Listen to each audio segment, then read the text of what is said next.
हम लोग क्लास 12 का पॉलिटिकल साइंस का लेसन 4 भारत के विदेश संबंध के बारे में जानेंगे। इसमें हम लोग देख चुके हैं, जैसा कि आप इस पिक्चर में देख सकते हैं, जवाहरलाल नेहरू जो है आपके अन्य नेताओं के साथ हैं। तो जिस प्रकार भारत के जो प्रधानमंत्री होते हैं या जो मुख्य लोग होते हैं, उनका विदेशों के साथ कैसा संबंध होता है, यही उनके बीच का एक अच्छा गठबंधन को दिखाता है। जैसा कि आप लोग जानते हैं, नरेंद्र मोदी का संबंध अमेरिका के बराक ओबामा, जो बाइडेन वगैरह से था, तो जिसके कारण भारत और अमेरिका का संबंध अच्छा था। या फिर भारत के प्रधानमंत्री जो है अभी रूस गए थे, तो रूस के प्रधानमंत्री से मिले, जिसके कारण हम कह सकते हैं कि भारत और रूस का संबंध भी अच्छा है। यानी कि प्रधानमंत्री या राष्ट्रपति के एक जगह से दूसरे जगह आने जाने की यात्रा के ऊपर यह निर्भर करता है कि एक देश का संबंध दूसरे देश से कितना अधिक है। इसके बाद हमने बताया कि भारत ने गुटनिरपेक्षता की नीति का पालन किया था। और भारत गुटनिरपेक्षता एक वर्ड आई, गुटनिरपेक्षता का मतलब होता है कि किसी भी गुट में शामिल नहीं होना। आप लोग पिछले चैप्टर में पढ़ चुके थे कि शीत युद्ध की समाप्ति कब हुई थी, 1991 में। 1945 से 1991 के बीच में क्या हो रहा था, आपका गुटनिरपेक्षता वाली स्थिति हो गई थी। दो पावरफुल देश उभरे थे, एक संयुक्त राष्ट्र अमेरिका और दूसरा रूस, जिसको हम लोग सोवियत संघ के नाम से भी जानते हैं। तो इन दोनों गुट को छोड़ करके भारत क्या कर रहा था, गुटनिरपेक्षता की नीति अपना रहा था। मतलब कि ना हम अमेरिका में शामिल होंगे, ना ही रूस में शामिल होंगे। इसके बाद कहा गया कि भारत का पड़ोसी देशों के साथ युद्ध भी चला था। कौन कौन था, 1962, 1965 और 1971 में। तो क्या क्या बदलाव हुआ, आप लोग जैसा कि जानते हैं कि जब हमारा भारत देश आजाद हुआ था, तो उसके 2 साल पहले द्वितीय विश्व युद्ध हुआ था, 1939 से 1945 में, जब जापान के हिरोशिमा और नागासाकी पर परमाणु बम गिराया गया था। उसके बाद द्वितीय विश्व युद्ध का अंत हो गया। तो उसके कारण क्या क्या नया नया नियम लगाया गया, इस सब के बारे में भी इसमें हम लोग जानेंगे। भारत का अपना चिंता भी था। जब भारत देश स्वतंत्र हो गया तो भारत 2 भाग में बट गया था, एक भारत और दूसरा पाकिस्तान। तो क्या क्या बदलाव हो रहा था, इसके बारे में जानेंगे। प्रत्येक देश इस बात पर ध्यान रखता है कि अपने पड़ोस में भी अमन चैन कायम रहे, क्योंकि उससे भी हम व्यापार कर सकते हैं। अगर पड़ोसी में ही अमन चैन कायम नहीं होगा तो व्यापार अच्छा नहीं हो पाएगा।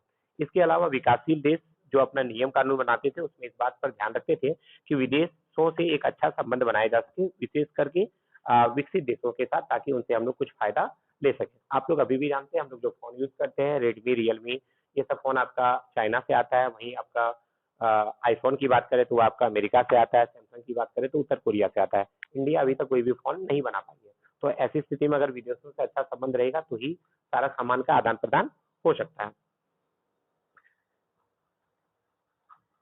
तो इन सब बातों का भी इसमें चर्चा किया जाएगा। तो जब भारत आजाद हुआ तो आप लोग जान रहे हैं कि वो अपने विदेश नीति तैयार कर रहा था, तब शीत युद्ध शुरू हुआ था। तो एक क्वेश्चन ये भी आपसे पूछा जा सकता है कभी कभी, शीत युद्ध कब शुरू हुआ था, तो 1945 में। और शीत युद्ध की समाप्ति कब हुई थी, 1991 में। ये ध्यान रखिएगा, शीत युद्ध की शुरुआत 1945 और शीत युद्ध की समाप्ति 1991। पहले के अध्यायों में हम इसके बारे में डिटेल पढ़ चुके हैं। आगे बढ़ते हैं।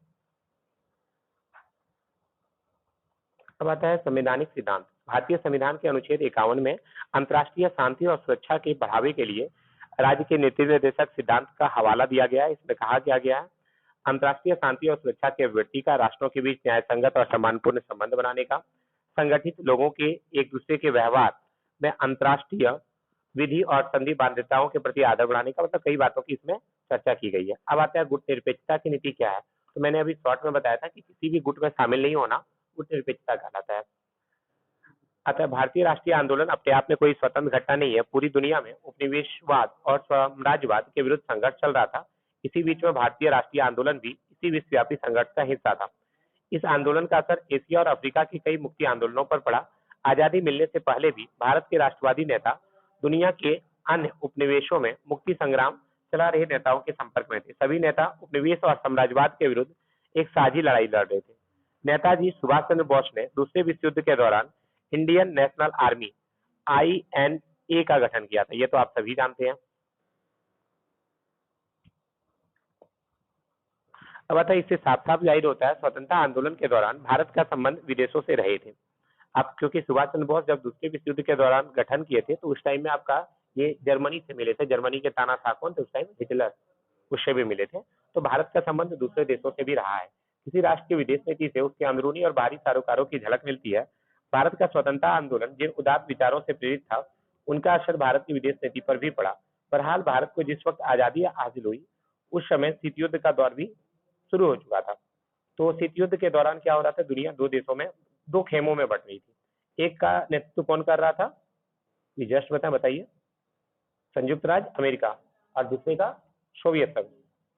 दोनों खेमों के बीच विश्व स्तर पर टकराव भी जारी था इसी दौर में। देखिए अमेरिका तो आप लोग जानते ही है, सोवियत संघ अभी टूट करके रूस बन गया है। पहले क्या था, रूस का एक बहुत बड़ा मतलब कि 14 देश या 15 देश उसमें शामिल थे, उसको क्या कहा जाता था, सोवियत संघ कहा जाता। दोनों खेमों के बीच विश्व स्तर पर आर्थिक, राजनीतिक और सैन्य टकराव जारी थी। इस दौर में संयुक्त राष्ट्र संघ भी अस्तित्व में आया, परमाणु हथियारों का निर्माण हुआ और चीन में कम्युनिस्ट शासन की स्थापना हुई। मतलब काफी कुछ बदलाव भी हो रहा था इसी टाइम में। औपनिवेशन की प्रक्रिया भी इसी दौर में आरंभ हो गई थी। भारत के नेताओं के राष्ट्रीय हित इसी संदर्भ के दायरे में साधने थे कि भैया इसी के तहत भारतीय नेता लोग भी अपना काम करने वाले थे। अब आते हैं नेहरू की भूमिका। नेहरू के बारे में आप लोग सभी जानते हैं, भारत के पहले प्रधानमंत्री का नाम जवाहरलाल नेहरू है। तो इन्होंने राष्ट्रीय एजेंडा तय करने में निर्णायक भूमिका निभाई। वे प्रधानमंत्री के साथ साथ विदेश मंत्री भी थे। तो एक चीज आपको ये भी ध्यान रखना है कि जवाहरलाल नेहरू प्रधानमंत्री के साथ साथ विदेश मंत्री भी थे। प्रधानमंत्री और विदेश मंत्री के रूप में 1946 से 1964 तक उन्होंने भारत की विदेश नीति की रचना और क्रियान्वयन पर प्रभाव डाला। नेहरू के विदेश नीति के मुख्यतः तीन उद्देश्य थे। देखिए क्या क्या उद्देश्य होता है ये भी बताया गया है। तो तीन उद्देश्य इन्होंने बताया। पहला, कठिन संघर्ष से प्राप्त संप्रभुता को बचाए रखना। संप्रभुता का मतलब होता है कि संप्रभु का अर्थ है कि भारत पर ना ही कोई विदेशी नियंत्रण है, ना ही अंदर से कोई नियंत्रण है। यहाँ पर क्या है, लोकतांत्रिक सरकार है, लोगों के द्वारा चुनी गई सरकार। तो पहला इसको बचाए रखना कि फिर से भारत गुलाम नहीं होगा। दूसरी बात, क्षेत्रीय अखंडता को बनाए रखना कि भारत का जितना क्षेत्र फैला हुआ है उतना तक रहे, कोई भी उस पर आके कब्जा ना करे। और तीसरा, तेज रफ्तार से अपना आर्थिक विकास करना, आगे बढ़ाना। नेहरू इन उद्देश्यों को गुटनिरपेक्षता की नीति अपनाकर हासिल करना चाहते थे, मतलब ना अमेरिका में मिलना चाहते थे। तो नेहरू की विदेश नीति के तीन बड़े उद्देश्य थे: कठिन संघर्ष से प्राप्त संप्रभुता को बचाए रखना, क्षेत्रीय अखंडता को बनाए रखना और तेज रफ्तार से आर्थिक विकास करना। नेहरू इन उद्देश्यों में गुटनिरपेक्षता की नीति अपनाना चाहते थे और उनका मानना था कि भारत को अमेरिकी खेमे के साथ ज्यादा नजदीकी बढ़ाना चाहिए। और क्योंकि इस खेमे की प्रतिष्ठा लोकतंत्र के हिमायती रूप में थी, इस धारा पर सोचने वाले डॉक्टर भीमराव अम्बेडकर भी थे। और मानना यह भी था कि भारत जो है अपनी विदेश नीति अमेरिका के पक्ष में बनाए। ऐसे दलों में भारतीय जनसंघ और स्वतंत्र पार्टी प्रमुख थी। लेकिन विदेशी नीति को तैयार करने के मामले में नेहरू को खासी बढ़त हासिल थी कि वही जो करेंगे वही करेंगे। चलिए अब आगे देखते हैं।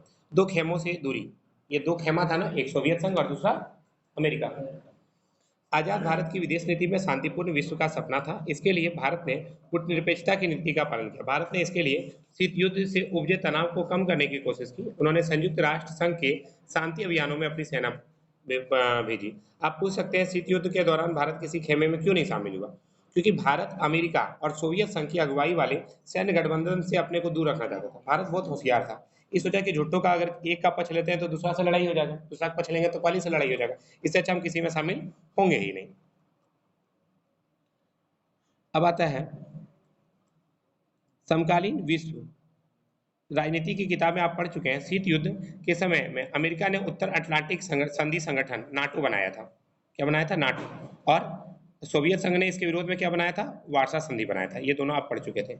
अमेरिका क्या बनाया है? नाटो नाम का संगठन। और सोवियत संघ क्या बनाया था? वार्सा पे। भारत ने गुटनिरपेक्षता की नीति को आदर्श माना। संतुलन साधने की यह कठिन कोशिश थी। कभी कभी संतुलन बहुत नहीं भी सध पाता था। 1956 में जब ब्रिटेन ने स्वेज नहर के मामले को लेकर मिस्र पर आक्रमण किया तो भारत ने इस नव औपनिवेशिक हमले के विरुद्ध विश्वव्यापी विरोध की अगुवाई की। इसी साल सोवियत संघ ने हंगरी पर आक्रमण किया। सोवियत संघ ने किस पर आक्रमण किया? हंगरी पर। लेकिन भारत ने सोवियत संघ के इस कदम की सार्वजनिक निंदा नहीं की। ऐसी स्थिति के बावजूद कमोबेश भारत ने अंतर्राष्ट्रीय मामलों पर स्वतंत्र रवैया अपनाया। मतलब भारत दोनों से बचना चाहता था, ना इससे ना उससे, किसी से झगड़ा नहीं करेंगे, हम बीच बीच में रह जाएंगे। और यहाँ तक कि उन दोनों खेमों के देशों ने सहायता और अनुदान भी दिए। और भारत ने क्या किया? स्वतंत्र रवैया अपनाया। तो बता, दोनों में से लड़ाई होगा? नहीं होगा। भारत अभी भी बाकी विकासशील देशों की गुटनिरपेक्षता की नीति के बारे में आश्वस्त करने में लगा था। पाकिस्तान अमेरिकी नेतृत्व वाले सैन्य गठबंधन में शामिल हो गया। पाकिस्तान किसके साथ शामिल हुआ? अमेरिका के साथ। ये ध्यान रखिएगा, ये सब चीज पूछा जाएगा आपसे। अब देखो, इस वजह से 1950 के दशक में भारत अमेरिकी संबंधों में खटास पैदा हो गई। अमेरिका सोवियत संघ से भारत की बढ़ती हुई दोस्ती को लेकर नाराज था।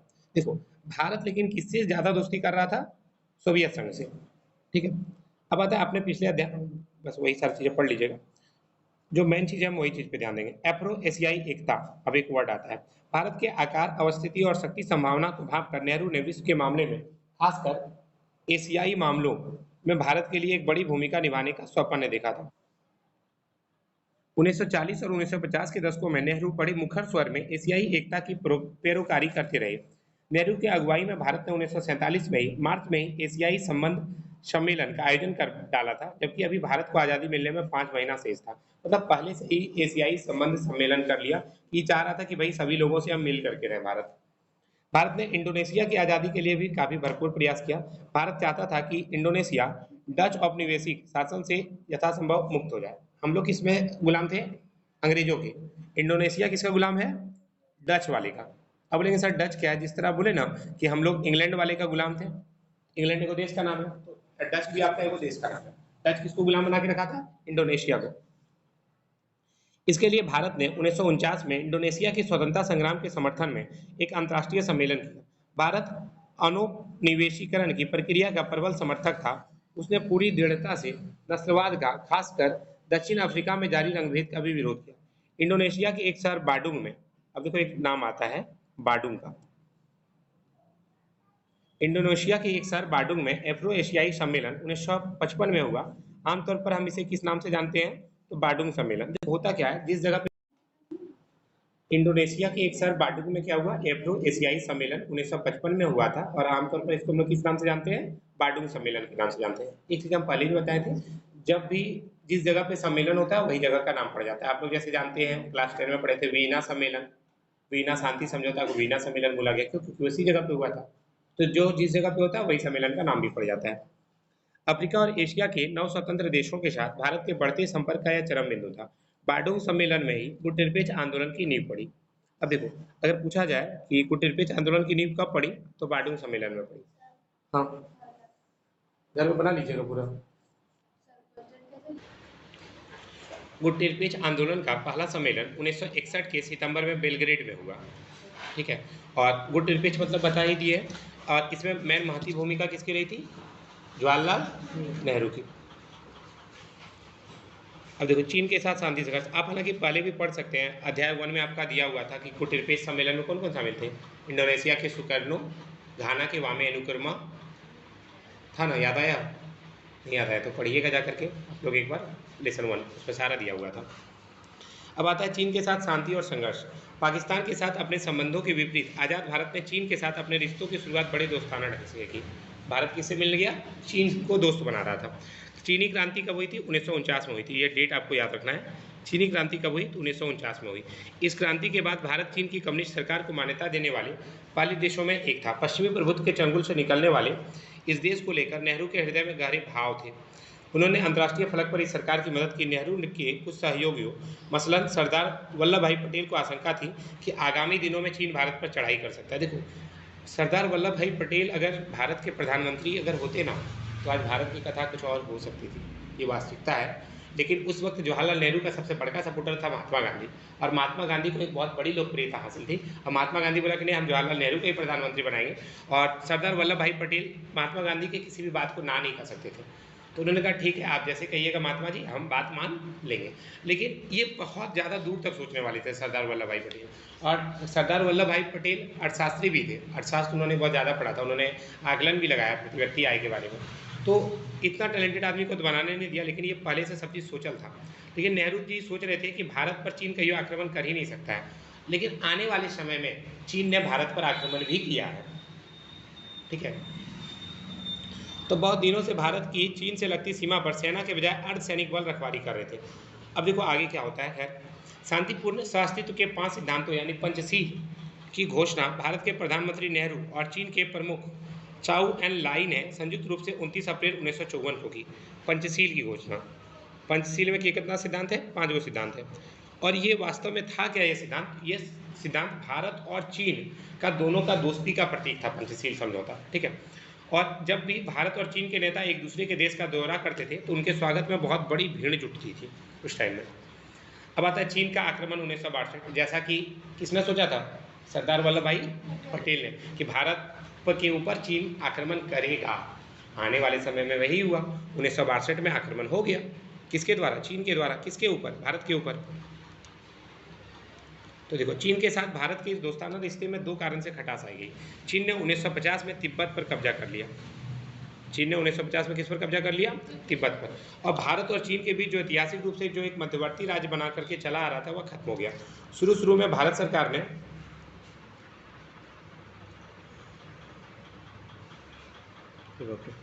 शुरू में भारत सरकार ने चीन के इस कदम का खुले तौर पर विरोध नहीं किया, लेकिन तिब्बत की संस्कृति को धीरे धीरे वे जब कुचलने लगा तो भारत की बेचैनी बढ़ गई। तिब्बत के धार्मिक नेता दलाई लामा ने, दलाई लामा क्या है? धार्मिक नेता। धार्मिक नेता क्यों कहा जा रहा है इनको? मतलब वहाँ का जो धर्म था, क्या था तिब्बत का धर्म, याद है किसी को? वो लोग बौद्ध धर्म को मानते हैं स्पेशली, ठीक है। वहाँ पर बौद्ध धर्म के लोग रहते हैं और मुसलमान लोग रहते हैं, स्पेशली हिंदू लोगों की संख्या वहाँ बहुत कम है। तो उस धार्मिक नेता दलाई लामा ने भारत से राजनीतिक शरण मांगी और 1959 में भारत ने उन्हें शरण दे दी। चीन ने आरोप लगाया कि भारत सरकार अंदरूनी तौर पर चीन विरोधी गतिविधियों को हवा दे रही है। यहीं से तुम्हारा भारत और चीन के बीच लड़ाई शुरू हो गया। और भारत और चीन का सीमा विवाद तो पहले से चल रहा था, लेकिन चीन की सरकार का कहना था अंग्रेजी शासन के समय का फैसला नहीं माना जा सकता है। मुख्य विवाद चीन से लगी लंबी सीमा रेखा के पश्चिमी और पूर्वी छोर को लेकर के था। चीन ने भारतीय भूक्षेत्र में पड़ने वाले दो इलाके, जम्मू कश्मीर के लद्दाख वाले हिस्से के अक्साई चीन और अरुणाचल प्रदेश के अधिकांश हिस्सों पर अपना अधिकार बताया। मतलब चीन बोल रहा था कि भैया इस सब जगह पर मेरा अधिकार है। किस पर? अरुणाचल प्रदेश का कुछ हिस्सा पे और लद्दाख का कुछ हिस्सा पे। अरुणाचल प्रदेश को उस समय नेफा कहा जाता था। देखिए एक वर्ड आया, अरुणाचल प्रदेश को उस टाइम में क्या कहा जाता था? नेफा, या उत्तर पूर्वी सीमांत कहा जाता था। 1957 से 59 के बीच चीन ने अक्साई चीन पर कब्जा कर लिया, ठीक है। और इस इलाके पर उसने रणनीतिक बढ़त हासिल करने के लिए एक सड़क बनाई। तो यानी कि बदलाव भी काफ़ी कुछ होते जा रहा था। चलिए ठीक है, अच्छा थोड़ा जानते हैं। अब देखिए तिब्बत क्या है, इसके बारे में को जानना पड़ेगा। तिब्बत क्या है? ये क्वेश्चन आपका हमेशा यूपीएससी में भी पूछा है। तिब्बत के बारे में वर्णन करें, तो तिब्बत को पढ़ लेते हैं। तिब्बत मध्य एशिया का मशहूर पठार है। तिब्बत कहाँ का है? मध्य एशिया का एक मशहूर पठार है। पठार किसको बोलते हैं? जो कि बहुत ऊंचा नहीं हो, हल्का ऊंचा, उबड़ खाबड़ जमीन पूरा पाया जाता है। ऐतिहासिक रूप से तिब्बत भारत और चीन के बीच विवाद का एक बड़ा मसला रहा है। अतीत में समय समय पर चीन ने तिब्बत पर अपना प्रशासनिक नियंत्रण जताया और कई दफ़ा तिब्बत आज़ाद भी हो गया। 1950 में चीन ने तिब्बत पर नियंत्रण कर लिया और तिब्बत के ज़्यादातर लोग चीनी कब्जे का विरोध कर रहे थे।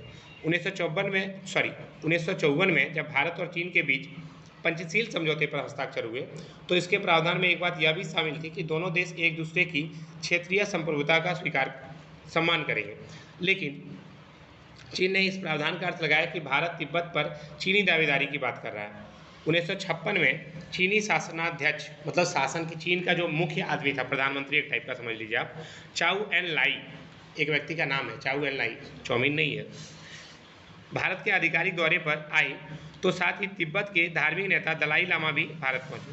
उन्होंने तिब्बत की बिगड़ती स्थिति की जानकारी नेहरू को दी। चीन आश्वासन दे रहा था कि तिब्बत को चीन के अन्य इलाकों से कहीं ज़्यादा स्वायत्तता दी जाएगी, लेकिन 1958 में चीनी आधिपत्य के विरोध में तिब्बत में विद्रोह हुआ और इस विद्रोह को चीन की सेनाओं ने दबा दिया। स्थिति बिगड़ती देखकर दलाई लामा ने क्या किया? भारत से शरण मांगी। तो भारत को में दलाई लामा को शरण मिल गई। शरण मानने का मतलब ये होता है कि भैया हम चीन के साथ नहीं रहना चाहते, हम तुम्हारे साथ रहना चाहते हैं, ठीक है। अब कह रहा है चीन ने भारत के इस कदम का कड़ा विरोध किया। पिछले 50 साल में बड़ी संख्या में तिब्बती जनता ने भारत और दुनिया के अन्य देशों में शरण ली है। तिब्बत का बहुत सारा लोग अब क्या हो रहा है? बाहर चला जा रहा है कि भाई वहाँ पर बड़ा किचकिच है, नहीं रहेगी। हिमाचल प्रदेश के धर्मशाला में संभवतः तिब्बती शरणार्थियों की सबसे बड़ी बस्ती है। दलाई लामा ने भी भारत में धर्मशाला को ही अपना निवास स्थान बताया है। तो देखो मेन बात यह है कि अधिकतर लोग जो है अब तिब्बत को छोड़ करके आ रहे हैं। 1950 और 1960 के दशक में भी भारत ने के अनेक राजनीतिक दल और राजनेताओं ने तिब्बत की आज़ादी के प्रति अपना समर्थन जताया। इन दलों में सोशलिस्ट पार्टी और जनसंघ शामिल है। चीन ने स्वायत्त तिब्बत क्षेत्र बनाया है। इस इलाके को वह चीन का अभिन्न अंग मानता है। तिब्बती जनता चीन के इस दावे को स्वीकार नहीं करती कि तिब्बत चीन का अभिन्न अंग है। मतलब ये सब चीज़ को लेकर के बहुत ज़्यादा खिचखिच होती रहा है हमेशा तिब्बत को लेकर के। ये तिब्बत है कहाँ देख लीजिए, ये ऊपर वाला भाग है, आप देख सकते हैं। इधर अक्साई चीन का हिस्सा लिखा हुआ है, श्रीनगर, इसी जगह पे तिब्बत है आपका, ठीक है। ये जो लाल लाल घेरा हुआ है ना, ये तिब्बत का ही इलाका है। देखिए तिब्बत यहाँ पर लिखा हुआ भी है, ये पूरा इलाका तिब्बत को दिखा रहा है।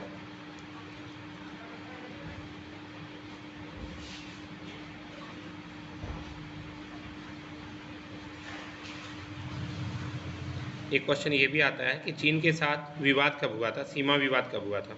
तो चीन के साथ 1960 में सीमा विवाद उठा था।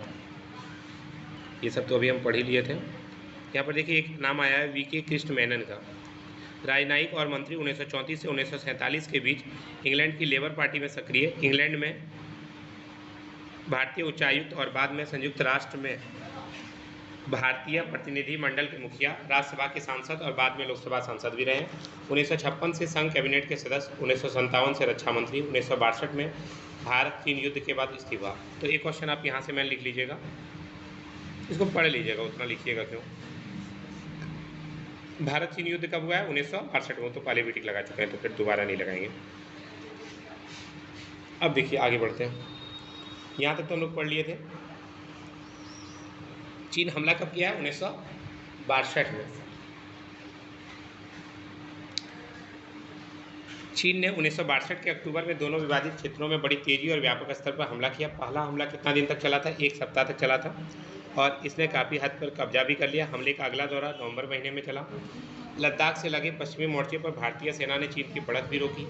पूर्व में चीनी सेना आगे बढ़ते हुए असम की ओर पहुंच गई। तो काफ़ी कुछ बदलाव की भी बात की जा रही है। चीन युद्ध से भारत की छवि को देश और विदेश दोनों ही जगह धक्का लगा। क्यों भाई? क्योंकि चीन ज़बरदस्ती कब्जा किया था। अगर तुम ज़बरदस्ती कब्जा करोगे तो लोगों को तो गुस्सा आएगा ही कि भाई दूसरे का जगह पर जाके कब्जा करता है। तो ये सब चीज़ें। और सोवियत संघ हमारे साथ इस संकट की घड़ी में तटस्थ बना रहा, मतलब काफ़ी मदद भी किया। चीन युद्ध से भारतीय राष्ट्रीय स्वाभिमान को ठोस पहुंची और कुछ